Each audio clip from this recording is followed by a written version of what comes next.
In this video, we will dive into Moses' life. Moses was the mighty prophet of Israel, the man who stood face to face with Pharaoh, who split the Red Sea, who spoke with God on Mount Sinai. But what if I told you that before any of that happened? Before the plagues? Before the burning bush had finished smoldering? Moses was about to die, not at the hands of an enemy, not in battle or in sickness, but by the hand of God himself. And the one person who saved him wasn't a fellow prophet or a priest. It was a woman, a foreigner, his wife, Zipporah, a name you rarely hear, yet a woman who changed the course of history. Why did God try to kill Moses right after calling him? Why was Zipporah the one who had to step in? And what happened to her after that night? Her name means bird in Hebrew. Zipporah, daughter of Jethro, priest of Midian. But who were the Midianites? And what kind of priest was Jethro? Let's go back to Genesis chapter 25, verses 1 to 4. Abraham, after Sarah's death, took another wife named Keturah. She bore him several sons. One of them was Midian. So Midian was Abraham's son, and therefore the Midianites were descendants of Abraham, just like the Israelites. So Moses and Zipporah were technically distant cousins. But over the generations, the Midianites drifted away from the pure worship of Yahweh. Some blended their beliefs with local pagan customs. So when we meet Jethro in Exodus chapter 2, verse 16, described as a priest of Midian, we're left with questions.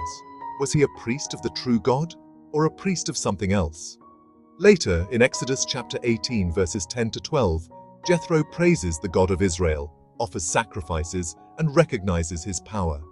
But at the time Moses meets him, we don't know where his faith fully lies.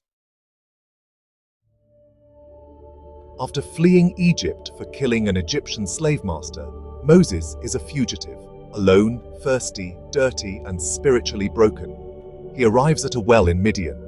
And in biblical times, wells weren't just sources of water, they were places of divine encounter. Abraham's servant found Rebekah at a well. Jacob met Rachel at a well. And now Moses meets Zipporah. She and her sisters approach to draw water, but a band of rough shepherds tries to drive them away. Moses, though tired and wounded, steps in and defends them. A stranger in a strange land, already living out his destiny to protect and deliver. Their father, Jethro, is so impressed by Moses' bravery that he invites him into their home, and soon after, gives him Zipporah in marriage. Exodus chapter 2, verse 21. Moses has just been called by God through the burning bush. He's on his way back to Egypt to fulfill his divine mission, to free Israel. He's not alone. Zipporah and their sons are traveling with him, and then Exodus chapter 4, verse 24 strikes like lightning. At a lodging place on the way, the Lord met Moses and was about to kill him. What? Why would God call Moses and then immediately try to kill him? The answer is found in Genesis chapter 17, verses 10 to 14. God's covenant with Abraham required every male to be circumcised. This wasn't optional. It was the sign of the covenant, the mark that distinguished God's people. Moses had not circumcised his son. Some scholars believe he was afraid. Others think Zipporah may have resisted the practice as it wasn't part of Midianite custom. Either way, God was ready to kill his chosen leader for disobedience. And then Zipporah stepped in. She took a flint knife. She circumcised her son, and in a move filled with both symbolism and emotion, she touched Moses' feet with the foreskin. Then she said the chilling, cryptic words, "Surely you are a bridegroom of blood to me." Exodus chapter 4, verses 25 to 26. Immediately, God relented. Moses' life was spared. What did she mean by bridegroom of blood? Some believe it was a rebuke. She was angry, disgusted, perhaps traumatized. Others say it was a declaration of covenant, acknowledging the seriousness of the moment. Whatever the emotion behind the words, Her actions saved Moses' life. Let that sink in. Moses, called by God, would have died had it not been for the courage and obedience of Zipporah. She wasn't a prophet. She wasn't even an Israelite. But she understood, when no one else could, that something sacred had to be done. After this strange and intense event, Zipporah vanishes from the narrative. In Exodus chapter 18, verse 2, we learn that Moses sent her away, back to her father Jethro. Whether it was because of the circumcision incident, for safety, or because of disagreement, we're not told. Zipporah and the children return much later, when Jethro brings them to meet Moses again after the Exodus. What was said in that reunion? Did Moses apologize? Did she forgive him? Did she return to journey with Israel or go back to Midian? We're left with silence. And silence often speaks louder than words.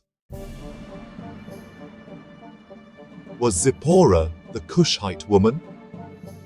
In Numbers chapter 12, verse 1, Miriam and Aaron speak out against Moses because of the CUSHITE woman he had married. Wait, CUSHITE? Wasn't Zipporah a Midianite? Some scholars say CUSHITE may have been used poetically or geographically, referring to Zipporah. Others believe Moses may have taken a second wife after Zipporah's disappearance. Either way, Miriam's complaint wasn't just racial, it was spiritual. She was challenging Moses' authority, possibly using his wife as the excuse. And God responded by striking Miriam with leprosy. The message? Don't challenge the one God has chosen, especially by attacking his family. So, what happened to Zipporah? The Bible never says. Some ancient Jewish traditions say she stayed behind in Midian, living out her life quietly. Others suggest she died before the Israelites reached the Promised Land.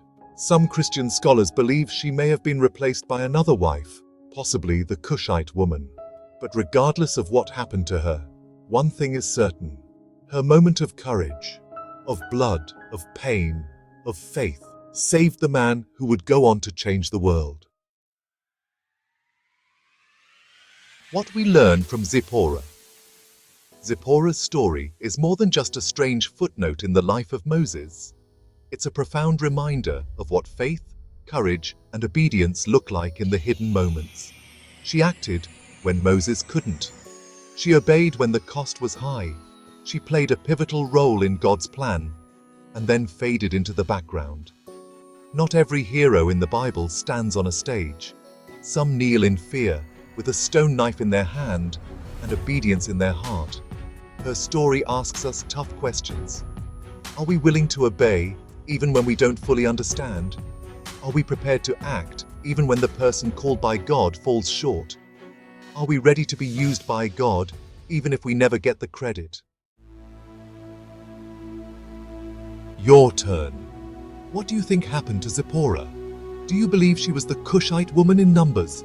Should she be more recognized for what she did? Drop your thoughts in the comments below. We want to hear from you.